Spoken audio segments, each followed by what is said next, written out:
Hello and welcome to episode 5 of It's Old News 250. And this may be news to you, but it's old news. This week's news was reported between December 20th and December 23rd, 1773.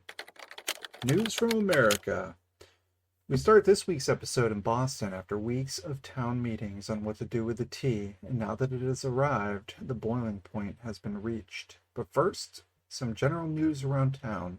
8 ships have arrived in the harbor this week, including Captain Coffin's ship carrying the detestable tea on board.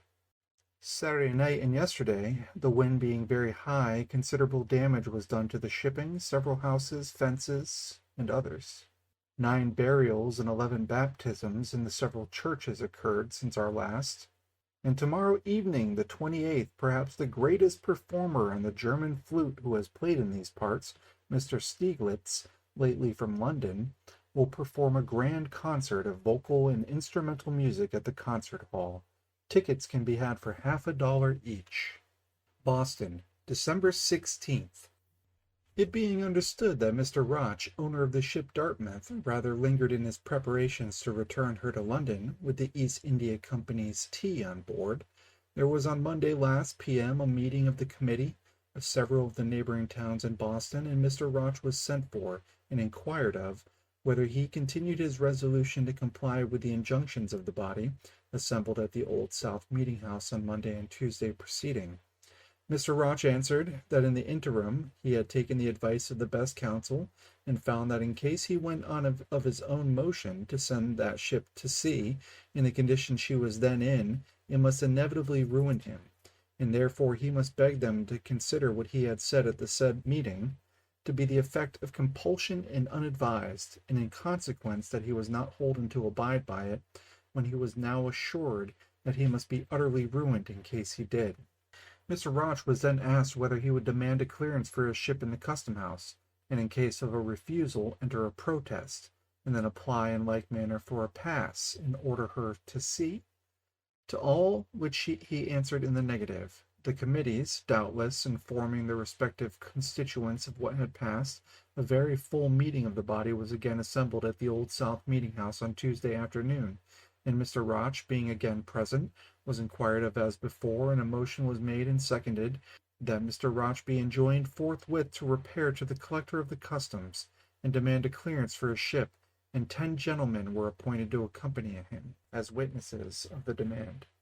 Mr. Roch then proceeded with the committee to Mr. Harrison's lodgings and made the demand. Mr. Harrison observed he could not give an answer till he consulted the comptroller, but would, at office hours next morning, give a decisive answer. On the return of Mr. Roch and the committee to the body with this report, the meeting was adjourned to Thursday morning at 10 o'clock. Having met on Thursday morning, 10 o'clock, they sent for Mr. Roch and asked him if he had been to the collector and demanded a clearance. He said he had, but the collector said that he could not, consistent with his duty, give him a clearance till all the dutiable articles were out of his ship. They then demanded of him whether he had protested against the collector. He said he had not. They ordered him, upon his peril, to give immediate orders to the captain to get his ship ready for sea that day, enter a protest immediately against the custom house, and then proceed directly to the governor, who was at his seat at Milton, 7 miles off, and demand a pass for his ship to go by the castle. They then adjourned to 3 o'clock p.m. to await Mr. Roch's return.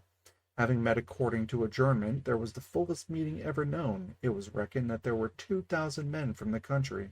They waited very patiently till about 5 o'clock, when they found Mr. Roch did not return. They began to be very uneasy, called for a dissolution of the meeting, and finally obtained a vote for it. But the more moderate part of the meeting, fearing what would be the consequences, begged that they would reconsider their vote and wait till Mr. Roch's return, for this reason, that they ought to do everything in their power to send the tea back according to their resolves.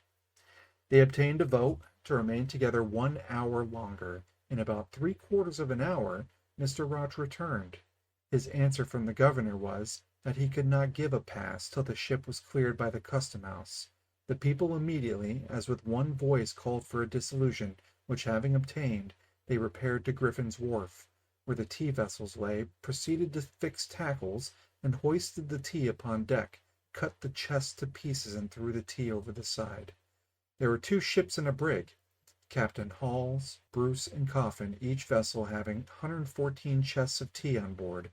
They began upon the two ships first, as they had nothing on board but the tea, then proceeded to the brig, which had hauled to the wharf but the day before, and had but a small part of her cargo out. The captain of the brig begged they would not begin with his vessel, as the tea was covered with goods belonging to different merchants in town.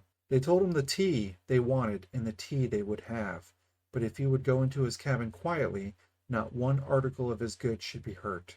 They immediately proceeded to remove the goods and then to dispose of the tea. It was expected that the men of war would have interfered, as all the captains and other officers were ordered on board their ships before night, and the day before there were 6 dozen of lanterns sent on board the admiral's ship, the Kingfisher, and several armed schooners were rigged and fitted for sea, and the Gaspee armed brig arrived that day from Rhode Island. But the people were determined. It is to be observed that they were extremely careful that not any of the tea should be stolen, so kept a good lookout and detected one man filling his pockets, whom they treated very roughly, by tearing his coat off his back and driving him up the wharf through thousands of people who cuffed and kicked him as he passed. We are positively informed that the patriotic inhabitants of Lexington, at a late meeting, unanimously resolved against the use of Bohea tea of all sorts, Dutch or English importation. And to manifest the sincerity of their resolution, they brought together every ounce contained in the town and committed it to one common bonfire. We are also informed Charlestown is in motion to follow their illustrious example. Query: would it not materially affect the bringing this detestable herb into disuse if every town would enjoin their selectmen to deny licenses to all houses of entertainment who are known to afford tea to their guests? Our reason for suggesting this is the difficulty these people are under to avoid dishing out this poison without such a provision in their favor. We have this moment received intelligence that Mr. Clark's brigantine, commanded by Captain Loring, bilged at the back of Cape Cod. The captain has not landed his tea there, of which he has 58 chests on board belonging to the East India Company. It was also reported that the same ship by Captain Loring was seen on fire at the same spot on the back of Cape Cod. On December 20th, the people of Charlestown, South Carolina, received news about the other colonies' efforts to oppose the tea after Hugh Finley, Surveyor General of His Majesty's post roads in this continent, arrived here from Philadelphia in the brig Prince of Wales, Captain Mason. By this vessel we have the following accounts of the progress of the opposition to the reception of the East India Company's tea, while it is subject to the payment of a duty, upon being landed in America, at Philadelphia, New York, and Boston, at each of which places there is a regiment of the King's troops, and at the last a squadron of His Majesty's ships. The Pennsylvanians were the first that moved. Their merchants had not imported teas subject to the said duty. The masters of ships in that trade had refused to bring it out on freight. They were therefore unanimous. They had early and very respectable public meetings. They enjoined their pilots not to bring any tea ship in. Printed menaces were thrown out, wherein tar, feathers, and halters were mentioned, and they entered into the spirited resolutions which were inserted in this Gazette on the 22nd of last month, the 7th of which we will repeat. That whoever shall directly or indirectly countenance this attempt, or in any wise aid or abet in unloading, receiving, or vending the tea sent or to be sent out by the East India Company, while it remains subject to a duty to be paid here, is an enemy to his country. In consequence of the 8th, the commissioners, Messrs. James and Drinker, Messrs. Thomas and Shane Wharton, and Mr. Jonathan Brown had resigned. As it was expected Mr. Gilbert Barclay would do when he arrived at Philadelphia, and a sharp lookout was kept for the ship Polly, Captain Ayers, with the tea on board, not yet arrived on the 9th of December. The New Yorkers followed. On the 5th of November they drew through the streets and at last burned before the door of the coffee house an effigy of William Kelly, with his name in luminous characters suspended on a gallows fixed in a cart, with a canister before him inscribed, "Tea, 3d. sterling duty," being charged with having animated the East India Company to send their tea to America by saying there was no danger from the resentment of the people in New York, if it should be even as high as in the time of the Stamp Act, for that now they had a different person to deal with, and the tea would be crammed down their throats. There they likewise had several public meetings, resolved to abide by their non-importation agreement regarding dutiable teas, enjoined their pilots not to bring any tea ships farther than Sandy Hook, desired and obtained the resignation of the commissioners, the Honorable Henry White, Abraham Lott, and Mr. Benjamin Booth, and seemed determined to oppose its being landed at all events. Their correspondents in London, and the masters of ships in that trade, instead of soliciting for the freight, refused to bring it out, and received the most cordial thanks. The tea for that port was not arrived the 3rd December, but it was then said that if it should be possible to get any ashore, it would be taken under the protection of the government and deposited in the lower barracks. The Bostonians were the last, but not the least spirited in their motions. They had many public meetings at Liberty Tree, at the first of which the Pennsylvania resolves were adopted, and an additional one passed, that as some merchants amongst them had imported tea subject to the duty, and as it was probable the British administration had taken encouragement from thence to grant licenses to the East India Company, so it was a determination of the town to prevent the sale of the said company's tea, and their expectation that none liable to pay the said duty should, on any presents whatsoever, be thereafter imported by any person until the act imposing the said duty should be repealed. The commissioners there, Messrs. Thomas and Elisha Hutchinson, sons of the governor, Messrs. Richard Clark and Sons, and Messrs. Benjamin Faneuil and Joshua Winslow, who had been the chief importers all along, next engaged the attention of the people, and gave them much trouble. Message after message was sent to them to resign, but they constantly endeavored to retain their commission, so that at length they might carry their point. Their answers were always unsatisfactory, and their behavior such that they at last began to entertain some apprehensions for the safety of their persons, and withdrew themselves to the castle. November 28th, the ship Dartmouth, commanded by Captain Hall, with 114 chests of the offensive tea, arrived at the said castle, and the next day went up to town and anchored at the Long Wharf. At 9 o'clock in the morning of the 29th, upon a signal given, there was so numerous a meeting of the inhabitants of Boston and of the neighboring towns in Faneuil Hall, that after choosing Jonathan Williams moderator, and absolutely determining that the tea then arrived should be returned to the place from whence it came, at all events, they were obliged to adjourn to the Old South Meeting House, where they farther resolved that no duty should be paid thereon, and that the consignee should have time till 3 o'clock in the afternoon to give in their proposals. At 3 o'clock it was resolved that the tea should be sent back in the same bottom. Mr. Roch, owner of the ship, was directed at his peril not to enter the tea, and Captain Hall in like manner not to suffer any part thereof to be landed. A watch was appointed to guard the ship and the tea, and a further time allowed the consignees till 9 o'clock the next morning, November 30th. The long-expected proposals from the consignees were delivered in. They declined to send back the teas, but offered to store them till they should receive further orders from their constituents. Just at this instant the sheriff came into the meeting and desired leave to read a proclamation charging the people with having assembled for unlawful purposes, and requiring them forthwith to disperse. It was agreed that the proclamation should be read. The reading was followed by a general hiss, and it was resolved that the assembly should not disperse or surcease further proceedings. Mr. Roch and Captain Hall then attended, and were required to return the tea in the bottom in which it came. Mr. Roch answered that he should protest against their proceedings, and that, though returning the tea would be an involuntary act in him, yet he considered himself as under a necessity of doing it, and therefore should comply with the requisition. Captain Hall answered that if he continued master of the vessel he would carry the tea back to London. Mr. Rowe, owner of another ship expected with tea, had the same requisition made to him that had been to Mr. Roch. His answer was that he would, in his utmost endeavors, that the tea should go back as required, and that he would give immediate advice of the arrival of said ship. Mr. Timmins, factor for a brig with another cargo, also attended, and engaged his word of honor that the tea should not be landed while the vessel was under his care, nor touched by anyone until the owner's arrival. Their answers were voted satisfactory. Relief guards were appointed, and a final answer was received from the tea factors, that they could do no more than renew the proposal to store the tea, and submit it to the inspection of a committee, that they could no further without incurring their own ruin, but as they had not been active in introducing the tea, so they should do nothing to obstruct the people in their procedure with the same.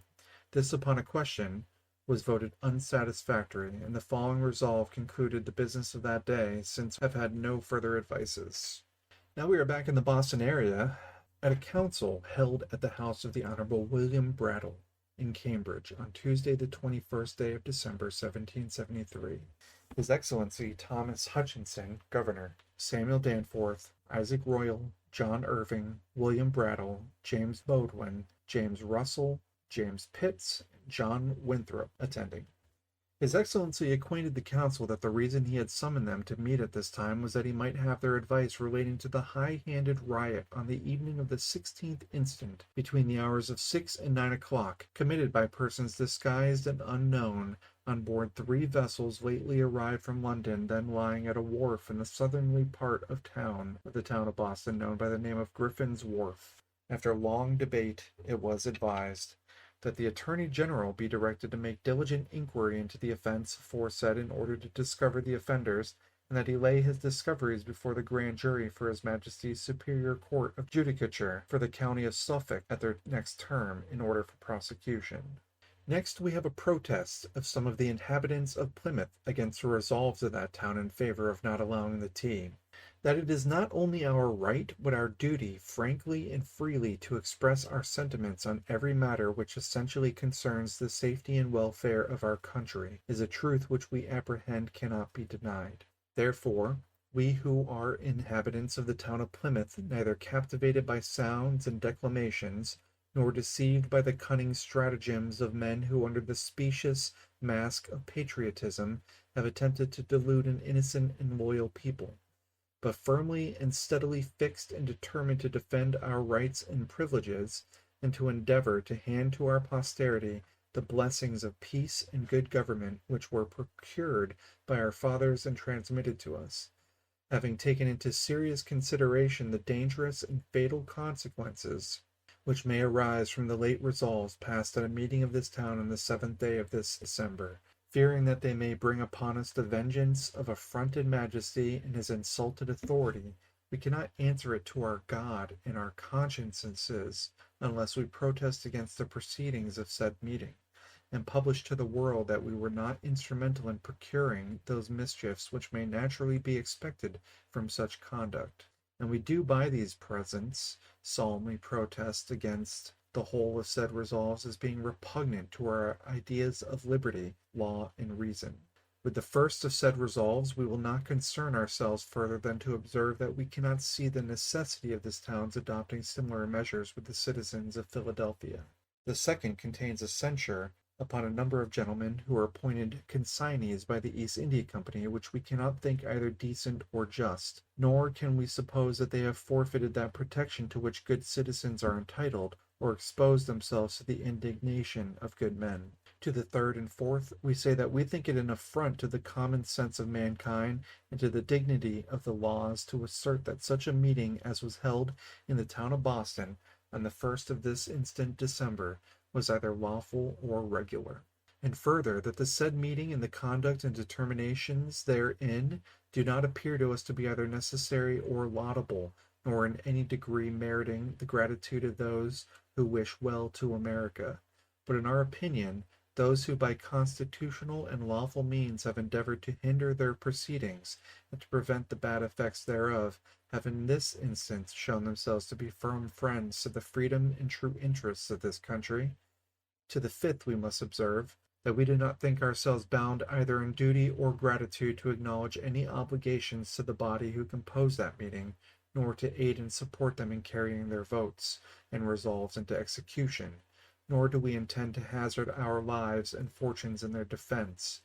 But on the contrary, we suppose it our indispensable duty, as the faithful and loyal subjects of His Most Gracious Majesty King George III, to manifest our abhorrence and detestation of every measure which has a tendency to introduce anarchy, confusion, and disorder into the state, whether the same be proposed by bodies of men or by an individual. Next, over in New York City, December 20th, we hear from their branch of the Sons of Liberty. Last Thursday, the following advertisement was handed about in this city. The members of the Association of the Sons of Liberty are requested to meet at the City Hall at 1 o'clock tomorrow, being Friday, on business of the utmost importance, and every other friend to the liberties and trade of America are hereby most cordially invited to meet at the same time and place, the Committee of the Association. The next day, in pursuance of this advertisement, although the weather was bad, at 1 o'clock p.m. a very respectable number of the citizens met at the City Hall, when Mr. John Lamb, a member of the association, addressed the meeting and informed them that he was desired by a number of his fellow citizens to communicate to them that there were several letters received from the Committee of Correspondence of the town of Boston, and a letter from Philadelphia, relative to the importation of the East India Company's tea, which it was desired might be communicated. The letters were accordingly read, and a committee of 15 gentlemen was chosen to answer those letters and to correspond with our sister colonies on the subject of the duty tea. The Association of the Sons of Liberty was then read, and is as follow. The Association of the Sons of Liberty of New York. It is essential to the freedom and security of a free people that no taxes be imposed upon them but by their own consent or their representatives. For what property have they in that which another may by right take when he pleases to himself? The former is the undoubted birthright of Englishmen, to secure which they expended millions and sacrificed the lives of thousands. And yet, to the astonishment of all the world and the grief of America, the Commons of Great Britain, after the repeal of the memorable and detestable Stamp Act, reassumed the power of imposing taxes on the American colonies, and insisting on it as a necessary badge of parliamentary supremacy, passed a bill in the 7th year of his present Majesty's reign, imposing duties on all glass, painters' colors, paper, and teas that should, after the 20th of November, 1767, be imported from Great Britain into any colony or plantation in America.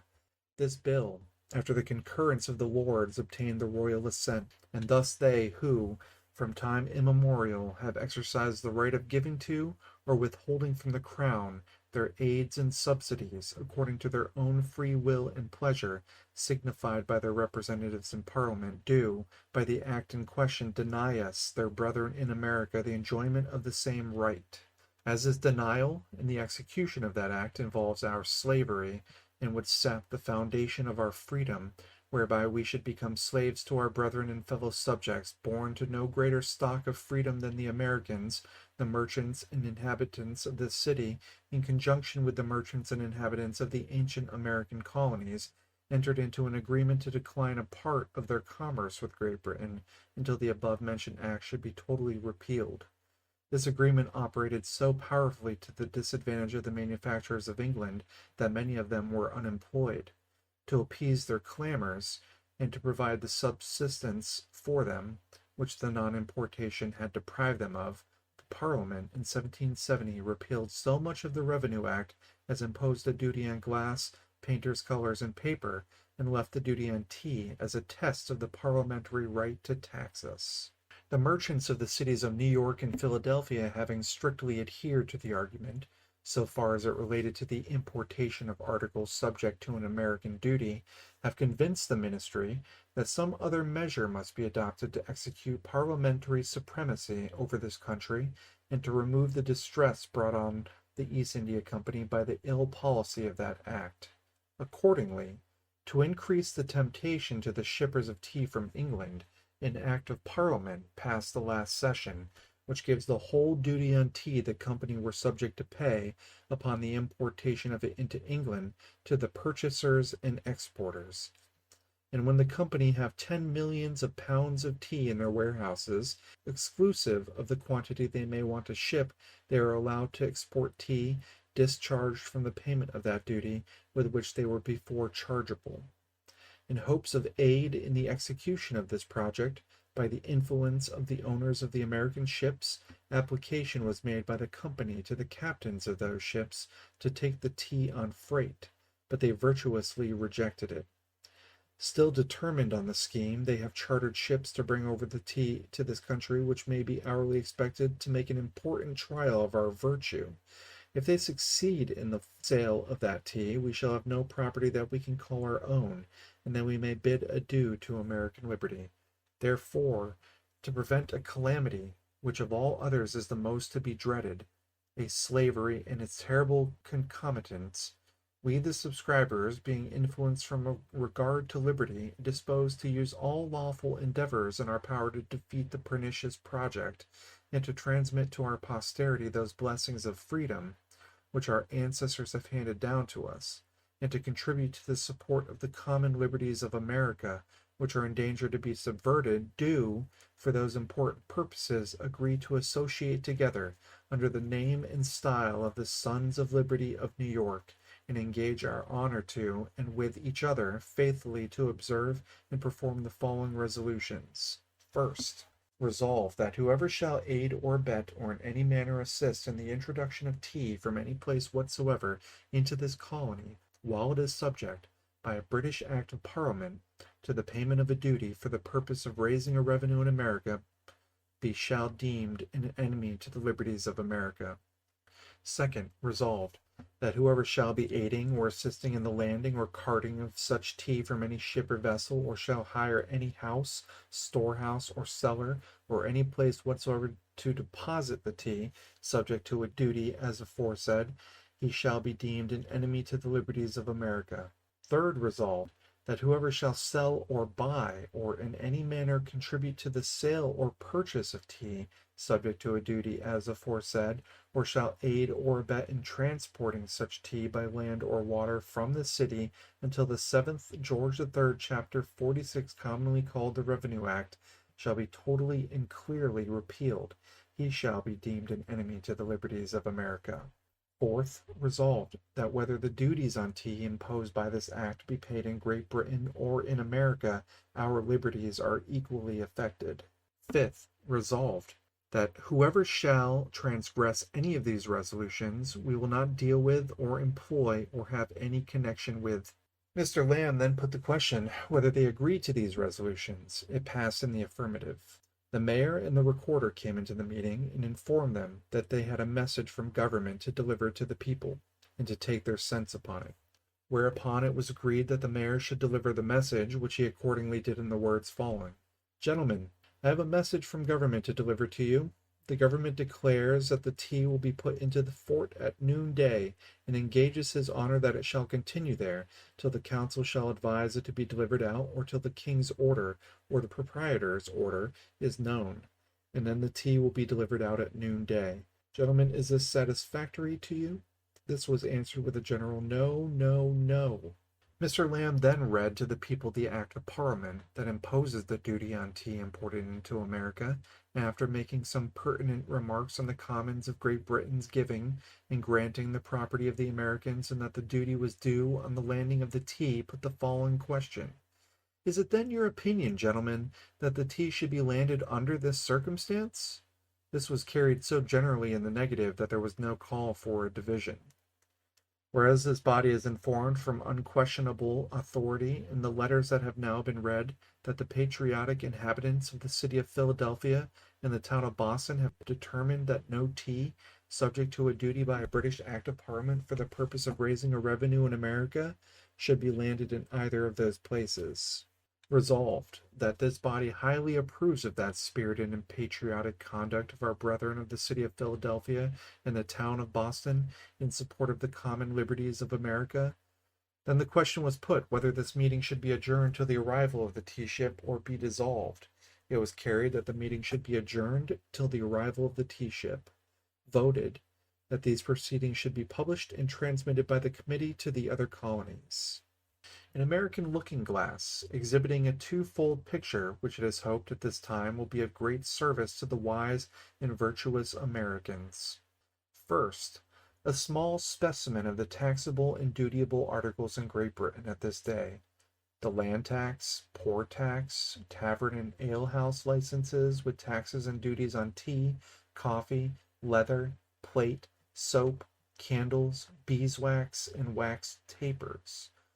Coney hair for the hatter's use, starch, treacle, sugars, tobacco, snuff, glass and house window lights, painter's colors, wheels of carriages, wines of all kinds that is foreign and homemade, all sorts of spirituous liquors and beer, cider, mum, metlin, perry, malt, hops, salt, paper, quills, printer's ink, stamps, and many other articles which are too tedious to enumerate. Secondly, a specimen of an act of the British Parliament, which will show the rapid increase of British duties and customs in Britain on a very few articles only, for the space of but a few years past. The substance of the said act, which took place there on April 21st, 1760, is as follows. For every gallon of spirits, over and above the duties on low wines made for the sale of the materials mentioned in this act, which are malt and corn, or any of them, to be paid by the makers thereof the additional duties of 1 and 3 sterling. For every gallon of low wine made or drawn from any foreign or imported materials, or any mixture therewith, to be paid by the makers thereof 1 and 3 sterling. For every gallon of low wines from cider, 6 3 farthings sterling. For every gallon of spirits made for sale from cider, or any sort of kind of British materials, except those before mentioned, to be paid by the makers thereof 1 and 1 3 farthings. Be pleased to remark from this act alluded to, the surprising advance of the duties in Britain beyond what they formerly were, and also that it appears from former acts that in the course of between 20 and 30 years they have increased the duties from 3 sterling to 3 and 3 sterling per gallon.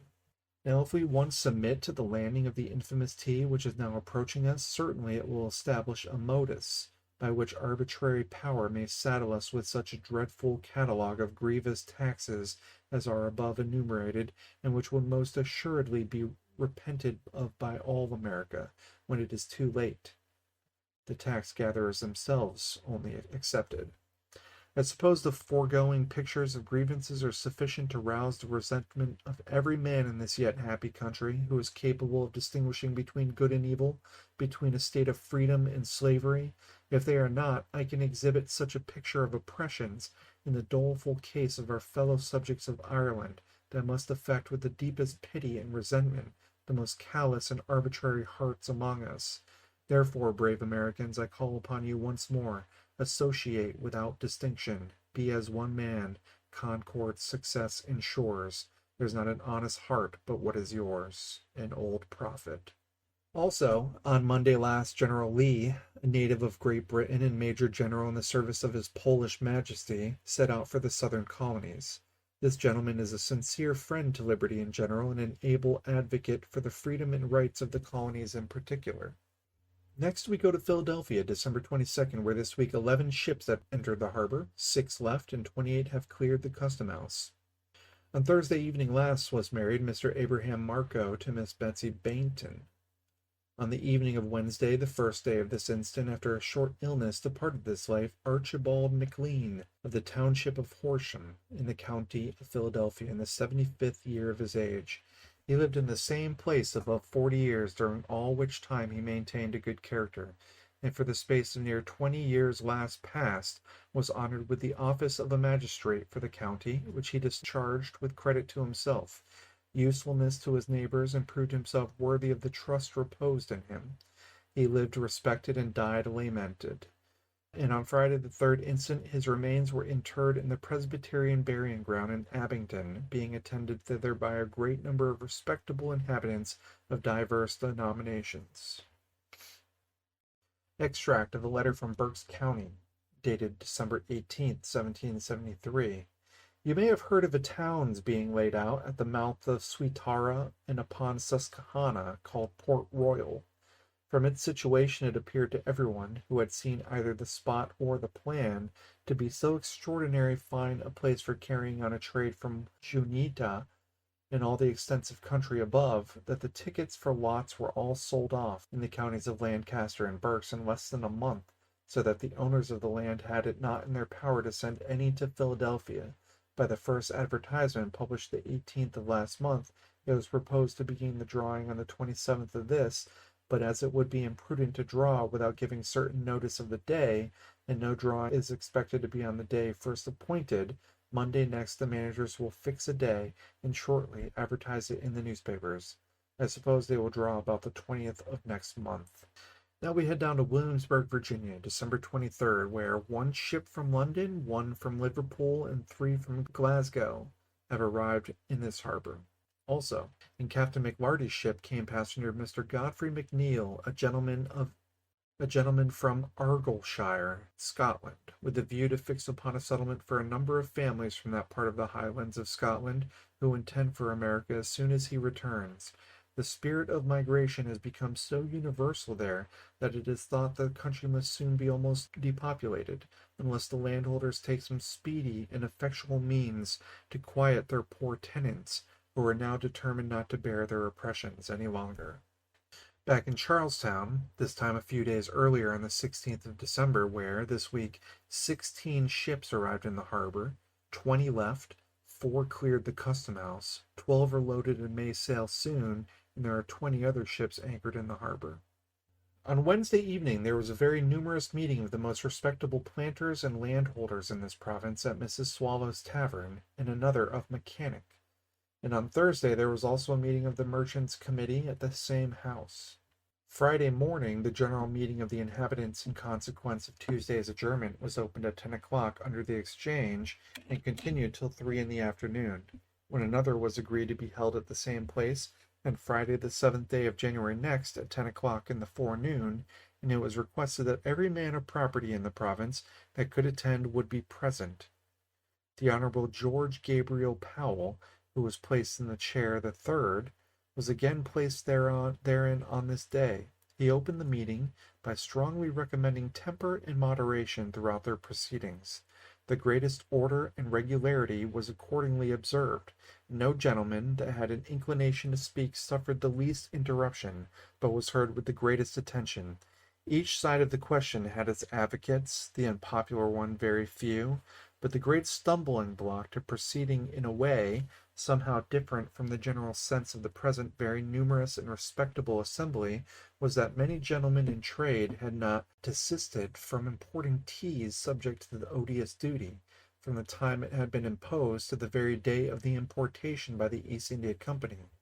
All therefore that could be done was to show the most public disapprobation to the reception of such teas, either from the said company or our own merchants, and accordingly it was resolved that the East India Company's tea, imported in Captain Curling's ship, ought not to be landed, received, or vended in this province by any person or persons whosoever, while subject to a duty to be paid in America, as nothing could be more disagreeable to the whole body of the people now assembled, and that John Rutledge, together with the committee which had been before appointed, do immediately communicate this resolution to Captain Curling and the consignees, and also acquaint the consignees that it is the people's expectation, and they put the most firm reliance on their strict adherence to the promises and engagements they had entered into on the 3rd, not to receive or have anything to do with the said tea. Resolved further, that no teas that will pay the duty that now is or hereafter may be imported by any act of the Parliament of Great Britain for the purpose of raising a revenue in America ought to be imported or purchased by any person or persons whoever while such duties continue. Upon a motion for an amendment of the last resolution, resolved that it is the sense of this body that no teas ought to be imported from any place whatsoever while the offensive act remains unrepealed. The following form of general agreement was then proposed to be maturely considered previous to and at the next general meeting, to be entered into by every inhabitant of this province who has a due regard to the welfare of his country, himself, and his posterity, as the only effectual means to procure a redress of our grievances. South Carolina, we, the undersigned inhabitants of this province, now despairing to obtain, upon the principles of constitutional right and justice, the repeal of an act of the Parliament of Great Britain, where we are not represented, passed in 1767, imposing a duty on teas imported from thence, for the express purpose of raising a revenue in America, do hereby solemnly promise and agree, each for him or herself, that we will not import, buy, sell, or use, but every way discountenance the importing, buying, selling, and using any teas from the day of the date hereof, and during the continuance of the said act, that we will, every way in our power, discountenance the importing, buying, selling, or using of every other article whatsoever that now is or hereafter may be charged with like duties, until every such duty be repealed, and that we will not purchase any goods whatever of any person or persons whosoever that shall hereafter import, buy, sell, or use any teas or other dutiable articles as aforesaid. And this we do of mere necessity and from a conviction that the submitting to the payment of such duties will be a tacit acknowledgment of a power which the Parliament have assumed and exercised to tax us against our consent, and which we deny them to have under our excellent Constitution. The Honorable Chairman, Colonel Powell, was then heartily thanked for his services, and the printer of this Gazette directed to give notice that the next general meeting is appointed to be held at the same place on Friday the 7th of January next at 10 o'clock in the morning, which is accordingly hereby done. And that now concludes the news from America. Let's now head across the Atlantic for some news out of London, for that place in Europe. News from Europe. October 16th. It is said that for the future a squadron of men of war completely manned and are constantly to be kept at Spithead to sail on the shortest notice wherever occasion may require. Spithead is close to 200 miles from London on the southwest portion, nearby Plymouth. They advised from France that there were almost finished at Nantes and the neighboring ports 10 large vessels of an entire new construction, built to carry 24 guns each, 32 and 42 pounders. They are said to be shot-proof and are lined with 4 feet cork each. The expectations of the Friends to Liberty are strongly revived at the report of the death of Colonel Luttrell, who, it is said, died a few days since in his tour to the Continent, whither he had accompanied His Royal Highness the Duke of Cumberland. The Duke and Duchess of Cumberland, it is said, are expected to return to England very speedily, owing to the above event. Extract of a letter from Lagos, in the province of Algarve, in Portugal, to a merchant at Rotterdam, dated August 23rd, 1773. The inhabitants of this province have been lately much terrified by several shocks of an earthquake, which lasted for near 2 days. On the 27th of last month, about 8 o'clock in the morning, the first shock was felt at Castelmaison, a little frontier town on the west side of the mouth of the river Guadagna. It lasted for the space of half a minute, in which time a religious house, belonging to the Dominican friars, was thrown down, as were several other houses, the falling of which killed many people. The river Guadagna swelled much above its banks, and deluged out a great quantity of water, which overflowed the country a long way, and did considerable damage, sweeping away cattle, corn, fruits, and everything in its way. Many of the vessels in the bay lost their anchors and were thrown on shore. A great number of fishing boats were thrown on the land, and several men perished. The rocks on the banks of the Guadagna were moved in several places, and several large pieces fell, which, by their size, the height they fell from, and the undulating motion from the earth beneath, either buried themselves in the ground or in the bee of the river. The same shock was felt, in nearly about the same time, in all the towns along the coast, from the Guadagna to Cape St. Vincent's, being about 27 leagues, especially here and at Faro, where the hospital was thrown down, the House of Mercy, and some other houses much damaged, and several small vessels and fishing boats were thrown on shore, but happily no lives were lost as yet have been heard of. What is remarkable, the swell of the sea was very perceptible nearly at the same time along the whole coast, and so palpable that the people in the vessels felt the risings, and one in Faro harbor was pulled under water by her anchors holding fast, but happily no people were on board. The fishermen were half suffered pretty much in their boats, but no other damage was done, though the shock was felt very sensibly. Smaller shocks were felt at uncertain periods till the 29th at night, when they happily subsided without any more dangerous consequences. An express was dispatched last night from the Secretary of State's office to Sir Joseph Yorke at The Hague, as also some dispatches by the same messenger for the British minister at the court of Vienna. We are assured the household of the Prince of Wales will not be finally established till His Royal Highness arrives at the age of 14 years. A letter from Seville, dated September 4th, says, "The embarkation of troops still continues here. No less than 40 transports have been quite fitted out within these few months, and 30 of them have sailed at different times for the West Indies and South America, all with troops on board. The other 10 are to sail soon for the island of Cuba, with the remainder of the men amounting to 2,000, which will conclude the embarkation, the whole number sent abroad amounting to 13,000. Advices from Danzig, Poland, mention the tax imposed by the Prussians on the corn mills being taken off. Orders are issued for the officers belonging to the garrisons of Ireland who are absent to repair immediately to their respective quarters. Nothing farther has yet transpired to confirm the report of the death of Colonel Luttrell, therefore we may presume it is premature. 80,000 new guineas have been issued from the mint since the fresh coinage has taken place, and the like quantity will be delivered weekly till the whole of the like guineas received at the bank are recoined. Letters from Berlin advise that the Prince Royal of Prussia set off for Vienna in order to negotiate some important business with His Imperial Majesty. Several of the French volunteer officers in the Turkish armies are returned and complained heavily of the treatment they received. It is confidently said that their Royal Highnesses the Duke and Duchess of Cumberland will spend their Christmas in Ireland and propose returning to England early in the spring. October 18th, a Turkish man-of-war of 60 guns bound to the archipelago is lost off Gallipoli, and all on board perished. They write from Transylvania that there are above 400 European officers in the Grand Vizier's army who are indefatigable in teaching the Turks their manner of exercise, and particularly in training them in the proper method of working their cannon. For this purpose they are daily firing at marks set up for them to exercise on. The Turkish army is considerably reinforced, and if the Russians should venture again to attack them, there will probably be a most bloody engagement. A great number of artificers in the woolen branch of manufacture have been lately engaged upon very advantageous terms to go to Boston, Philadelphia, and New York. London, September 30th.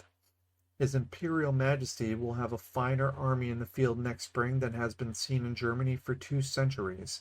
Besides the flower of his own troops, all the hired troops from the duchies of Mecklenburg, Saxe-Gotha, Württemberg, amounting in all to 280,000 men, are to appear there. We hear that Prince Henry of Prussia has actually received orders to join the Russian army with 30,000 troops. Orders are arrived here to prepare provisions and pilots for 5 Russian ships of the line, which will arrive sometime in the month of October in a port in the English Channel, in order to take the said provisions and pilots on board, and then sail for the archipelago. Most of the powers of Europe are alarmed and in suspense. They are shocked at the unnatural combination of the 3 great powers who originally had certainly a distrust of and hatred for each other. But the love of spoil will unite the most ferocious animals, and lions, wolves, and tigers will hunt in concert. It is a matter of doubt where the Russian bear, the German eagle, and Prussian vulture may seek for new prey to satisfy their voracious appetites. Extract of a letter from Moldavia, August 22nd. The grand army of the Russians is now in much distress, but are effectually secured for some time against any attacks from the Turks, yet are badly off in respect to ammunition and other warlike stores, a large supply of which has been lately sent off in the following manner: 30 wagons laden with supplies, and under the escort of 6,000 foot and 2,000 horse, were on the road to Jaffe from Vienna, but came round to avoid the Turks on the borders of Poland, and not directly through Transylvania, which is by much the nearest way. They arrived on the 12th of this month in this province on the banks of the river Pruth, which river they passed at a ford, and bent their route immediately for the city of Sareth, about 12 leagues from Jaffe. The Grand Vizier, whose army now lies at Maynooth, was determined to interrupt this supply, and accordingly detached 2,000 janissaries and 5,000 spies, who, by forced and secret marches, came up with the wagons before it was possible for Marshal Romanzow to send a farther reinforcement of men. The Russians placed the wagons for entrenchments and defended themselves with great courage and resolution. A great number of the Turks were killed by the artillery of the Russians, but at last the numbers of the former prevailed. The Russians fled towards Jaffe and left the supplies to the mercy of the enemy, who rested 2 days after the action, and by that means have given Count Orlo an opportunity to attack them in his turn, for which purpose he is now preparing to march. The Russians have at length taught their enemies, the Turks, to fight. A generous foe should never push things to extremity. The most despotic power upon earth cannot counteract the designs of nature. Russia is, by a long and bloody though successful war, deprived of inhabitants and exhausted of wealth. The Turks may now assist upon terms which the Russians, in the height of conquest, would not grant. The present Grand Vizier of the Turks, Masum Oglu, who is the bravest officer in their army, has always showed the greatest disposition to peace of any man in their empire. The same abilities which gave him such a superiority in the field enabled him to comprehend the fatal tendency of a war under the present weakness of the Turkish Empire. Extract of a letter from Vienna, September 19th. General Bibikow, the Russian commander in Poland, has just returned here with 500 horse after having escorted the troops taken out of this kingdom as a reinforcement to the army of Marshal Romanzow in Moldavia.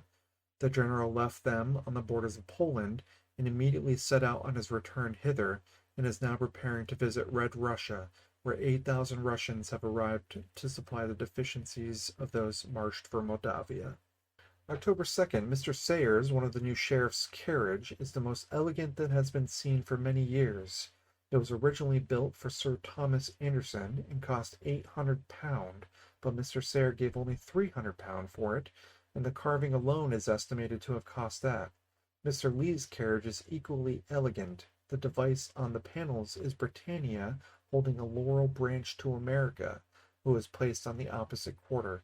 At the bottom is a figure of plenty, and in the upper quarter is Fame displaying a banner, alluding to the union of Great Britain and the colonies. Extract of a letter from Warsaw, September 15th. It is now very well known that the Emperor of Germany has been here incognito and had a conference with our king.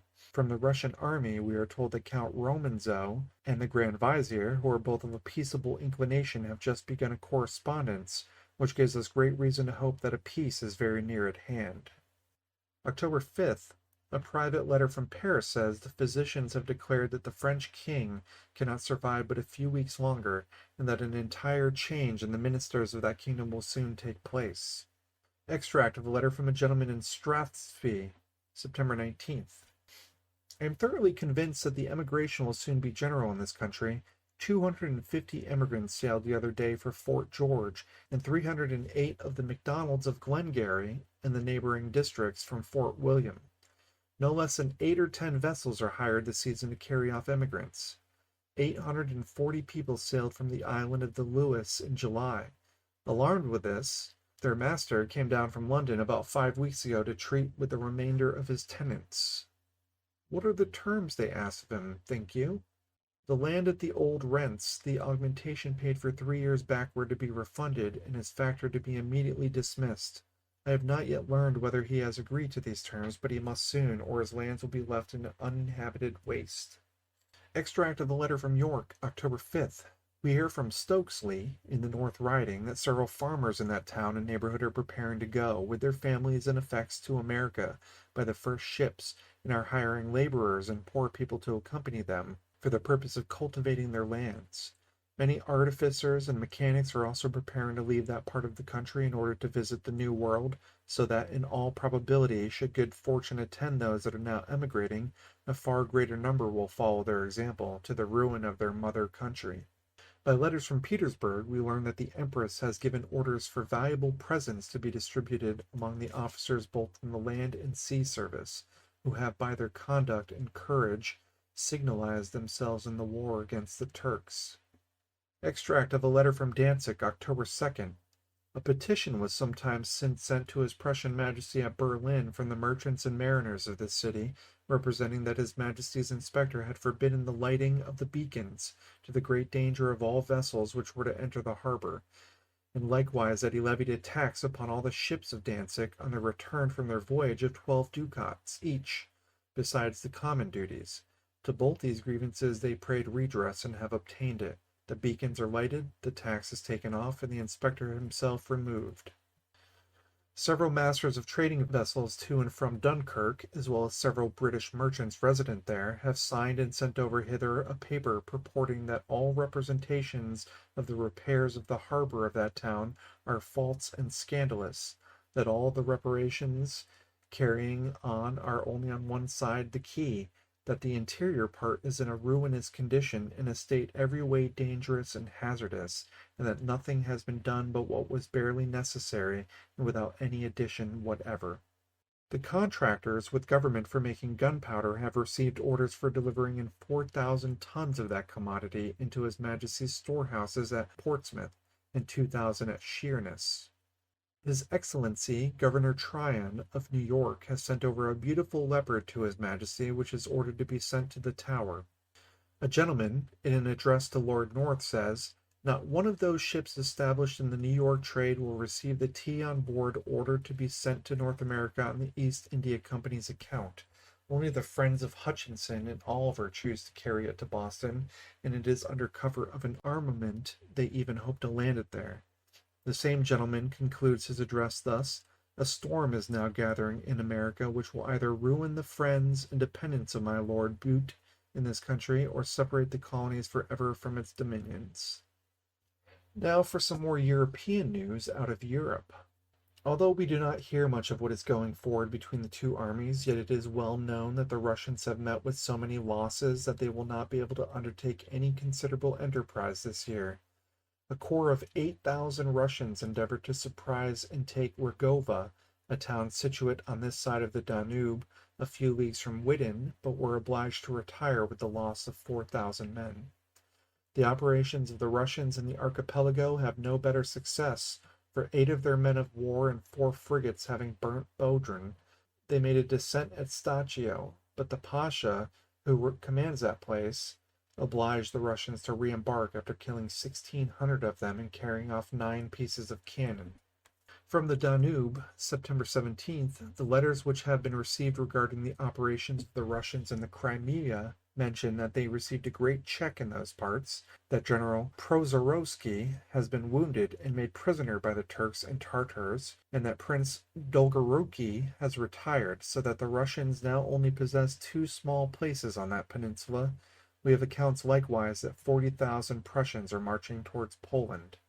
Hamburg, October 8th. We have received here divers advices importing that the Count de Ranzan Aschberg, who after having played one of the principal parts in the late revolution in Denmark, had retired to Lausanne and afterwards to Orange, has been killed in a duel on the frontiers of Spain by M. Osborne, an Irish gentleman in the service of Denmark. Warsaw, September 18th. The following are some of the cardinal laws concerning which the 3 courts will not suffer any kind of contradiction. Article 1.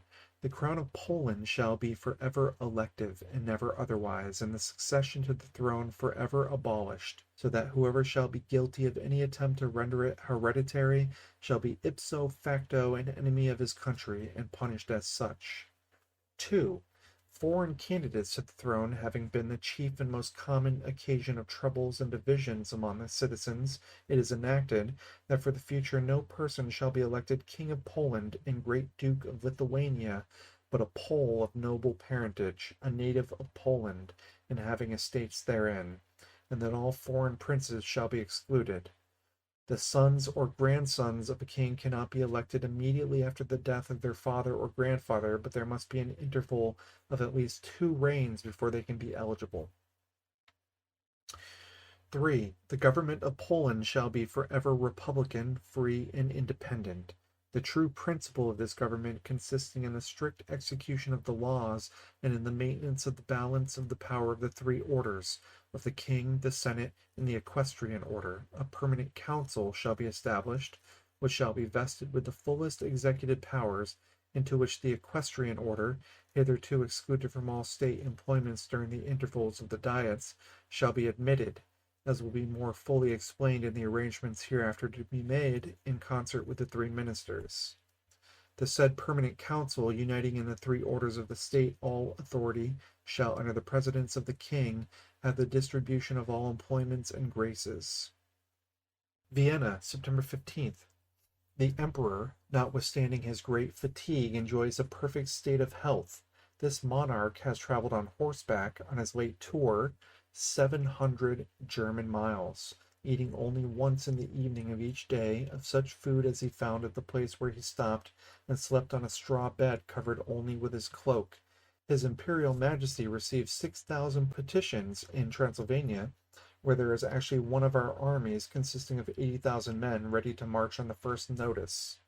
October 1st, letters from the different places of the imperial dominions mention that the Pope's bull for abolishing the order of the Jesuits has occasioned an uncommon insurrection among the lower class of people, which highly embarrasses the princes, and particularly in Bavaria, at Munich, where the soldiers were obliged to fire among the rioters, which not only had no effect, but enraged the mob the more, so that 3 regiments of soldiers were posted in the different streets.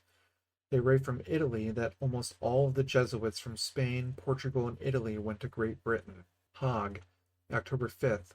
Private advices from Vienna insinuate that the Empress of Russia intimated to that court, by her minister there, that she would willingly join and make one common cause with the Empress Queen against the Turks, and endeavor to recover from them all the lost in the late war, but that the Empress Queen answered that she was bound in honor and gratitude not to contribute to distress the Turks more than they were already, the Porte having observed a strict neutrality upon former occasions when the House of Austria was engaged in wars with the King of Prussia and other princes, though it would have been in the power of the Porte to have struck some signal strokes to her disadvantage.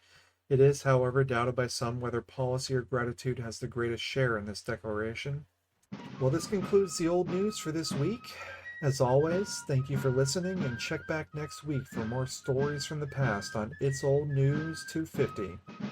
And also, if you'd like to send us an email about feedback or just anything in general, you can send them to usahistory250@gmail.com. Until next time.